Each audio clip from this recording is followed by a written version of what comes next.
NASA gearing up to study volcanic eruption to tackle climate change. JOHAN ORDONEZ, AFP, Getty Images NASA is gearing up to take an up-close look at the effect of a massive volcanic eruption, something that could help scientists tackle the pressing problem of global warming. The idea of studying a volcanic eruption for cooling down planet Earth might seem ironic, but the fact is this could be the very first step towards bringing climate change to a halt.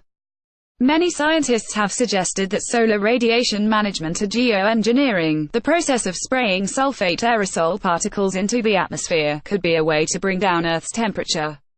The particles would reflect light away from Earth and should be good enough to cool things down, but before we go anywhere near blasting aerosols into the sky to deliberately reverse climate change, a number of problems need addressing.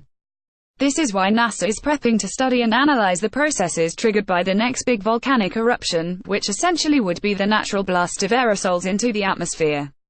When a volcano explodes, it spews out a huge amount of volcanic ash or sulfur dioxide into the atmosphere, which when combined with water vapor, leads to the formation of reflective aerosols that in turn leads to cooling.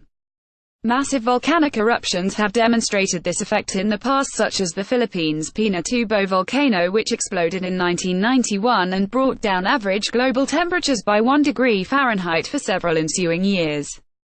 NASA is working on a rapid response project under which it will release technology-rigged balloons and planes to take an up-close look at the factors that trigger changes in climate following the explosion of any big volcano. According to the New York Times, this is important if we're ever going to do geoengineering, Alan Robock, a researcher who has been involved in the project, told NYT.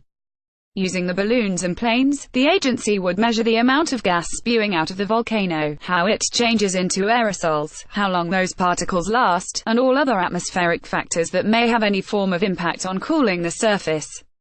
The study has critical importance as several scientists have been skeptical of the idea of geoengineering. A recent study even suggested that the long-term effect triggered by deliberate climate change reversal could lead to a huge loss of plant and animal species. Massive eruptions can even damage the ozone layer of Earth, bolstering the need for this study.